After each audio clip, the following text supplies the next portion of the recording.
Business को संभालोगे नहीं ना तो गवा दोगे। और मैंने पहले ही कहा, भरोसे पे काम मत करो, सिस्टम बनाओ। जहाँ जहाँ भरोसे वाली बात आती है ना, वहाँ वहाँ धंधा बिगड़ता है। सिस्टम डेवलप करो।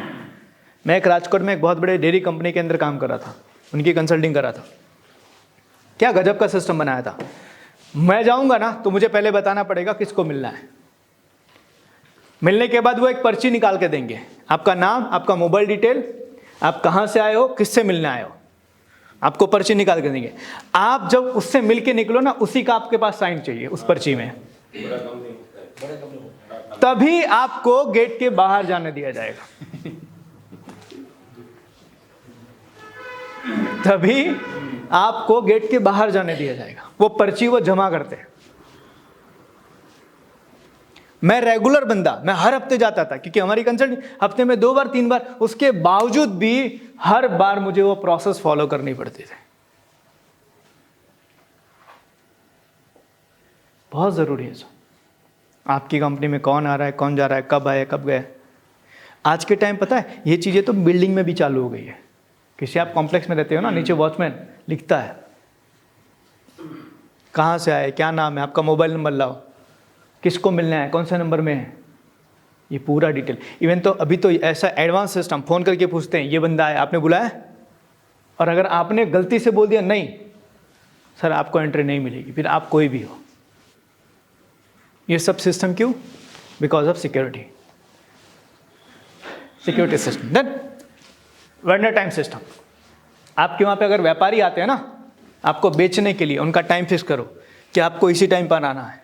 अगर आप लोगों के लिए हमेशा खुले बैठे हो ना तो लोग आपको हमेशा डिस्टर्ब करेंगे। मैं एक कंपनी के साथ काम कर रहा था, रिटेल स्टोर थी, बहुत बड़ा उनका एक मार्ट था, उनके साथ काम कर रहा था। तो उनको मैंने पूछा, मैंने सर कैसा चल रहा है? सर बहुत बिजी हो गया हूँ। मैं बोला क्यों? बोले सर दिन भर परचेजिंग करता रहता हूँ, वेंडर आते रहते हैं और मुझे परचेजिंग करनी पड़ती है। मैंने बोला सेल्स? बोला सेल्स के ऊपर ध्यान ही नहीं दे पा रहा है, क्योंकि मेरा पूरा टाइम जो ना वेंडर के साथ चला जा रहा है। हमने उनके पास सिस्टम बनाया, बुधवार गुरुवार शुक्रवार, बुधवार गुरुवार शुक्रवार 3 दिन ही आप वेंडर को मिलोगे, और वो भी दोपहर में 2 बजे से लेके 5 बजे के बीच। और सारे और वेंडर के लिए बाहर से एक नोटिस चिपका दो, भाई आपको मैं बुधवार गुरुवार शुक्रवार 2 से 5 के बीच ही मिलूंगा, उसके पहले या उसके बाद आओगे तो मैं आपको नहीं मिलूंगा। मेरे साथ धंधा करना है तो मेरे टाइम पर आना पड़ेगा। डॉक्टर को मिलने जाना हो ना, किसी एक्सपर्ट डॉक्टर को मिलने जाना तो उसकी अपॉइंटमेंट लेकर जानी पड़ती है। यस और नो? That is system. ऐसा नहीं है कि वो बहुत ईगो वाला है, उसने सिस्टम बनाया। अगर ये सिस्टम नहीं बनाएंगे ना तो वो अपना काम नहीं कर पाएगा, वो अपना काम नहीं कर पाएगा। तो इसी तरीके से आपको अपना वेंडर का सिस्टम बना सकते हो। अगर आपके यहाँ वेंडर रेगुलर आते हैं, व्यापारी। परचेस का सिस्टम, परचेस कैसे करेंगे आप? कोई भी रॉ मटेरियल परचेस करने के लिए, आप कोई भी रॉ मटेरियल परचेस करते हो तो कितने लोगों के आपके पास में कोटेशन होते हैं? कितने लोग के कोटेशन होते हैं? आपको कुछ भी खरीदना है, कोटेशन तो नहीं होता है सर, लेकिन 4-5 जगह पे रेट पता करते हैं फिर खरीदते हैं। एग्जैक्टली। आपके पास कम से कम 5-10 लोगों का ऐसा कॉन्टेक्ट डिटेल होना चाहिए, क्योंकि आज भले आप कर रहे हो बॉस, ध्यान रखना, अब आपकी कंपनी जब बड़ी करोगे ना तो आपको परचेस मैनेजर रखना पड़ेगा, और परचेस का सिस्टम अभी से डेवलप नहीं करोगे तो परचेस मैनेजर को आप नहीं सिखा पाओ। तो आपको परचेज का सिस्टम रखना पड़ेगा। रिसीविंग सिस्टम, आपका जब परचेजिंग होने के बाद जो रिसीव हुआ ना उसका सिस्टम होना चाहिए। पता चलता है ऑर्डर कुछ और दिया है, आया कुछ और, तो रिसीविंग सिस्टम होना चाहिए कि आप उनको रिसीव कैसे करोगे, उनका कौन कौन सी चीजें आप चेक करो, इनवॉइस चेक करो, लैंडर प्राइस चेक करो, एमआरपी प्राइस चेक करो, कोटेशन प्राइस चेक करो, उसके बाद आप रिसीव करो। नहीं तो होता क्या, माल खाली करके चला गया और आपका गलत माल आ गया, अब बोलता है सर एक काम करो भरवा के बीत दो।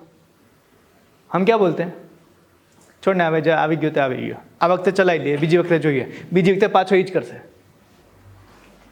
तो તમે सिस्टम नहीं डेवलप कर सकते। इन्वेंट्री मैनेजमेंट सिस्टम, आपको पता होना चाहिए कौन सी चीज मेरे पास कितनी पड़ी है। कभी कभी नया आ रहा है उसको बेचे जा रहे हैं, नया आ रहा है बेचे जा रहा है, पुराना ऐसा ही पड़ा है, और वो एक दिन डेड स्टॉक हो जाता है। तो इन्वेंट्री मैनेजमेंट सिस्टम होना बहुत जरूरी है। इसके अंदर एक पद्धति आती है जिसको हम कहते हैं 5S। इसको हम 5S कहते हैं।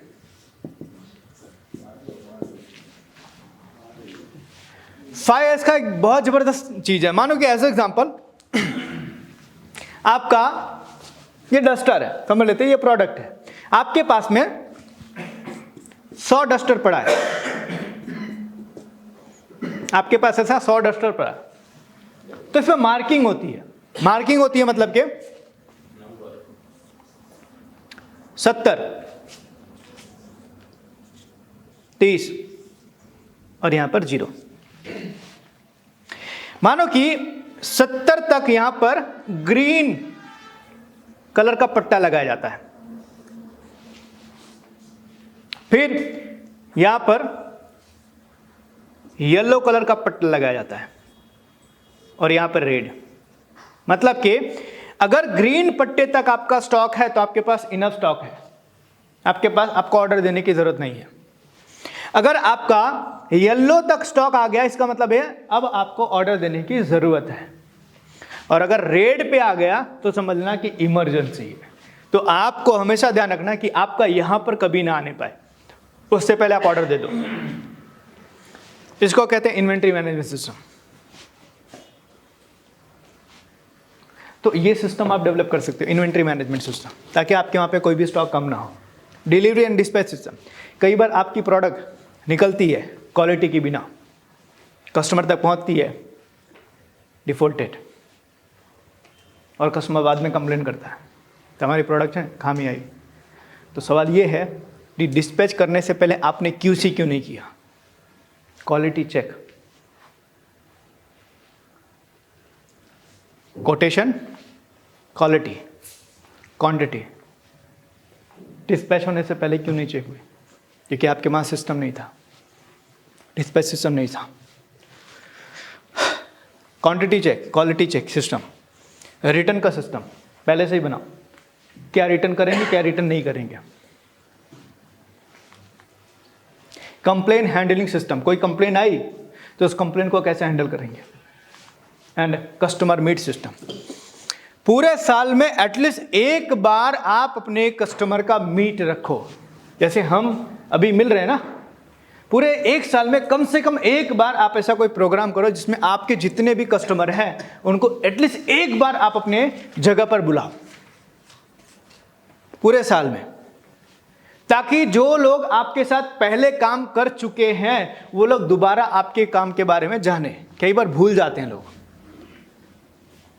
याद रखना, आज जिसने आपके साथ काम किया है भविष्य में उसको दोबारा आपके प्रोडक्ट की जरूरत पड़ सकती है, लेकिन वो आपको ऑर्डर तभी देगा जब आपकी उसकी नजर में बने हो, जब आप उसके दिमाग में हो। तो ये बहुत जरूरी है कि एटलीस्ट साल में एक बार आप अपने कस्टमर का मीट रखो, जिसमें आपके कस्टमर एटलीस्ट एक बार आए और आपकी प्रोडक्ट, आपकी सर्विस के बारे में फिर से दोबारा जाने। तो ये सारी चीजें हैं जो आप एक्सटर्नल सिस्टम अपने वहां पे डेवलप कर सकते हो। ये सारे एक्सटर्नल सिस्टम के पार्ट।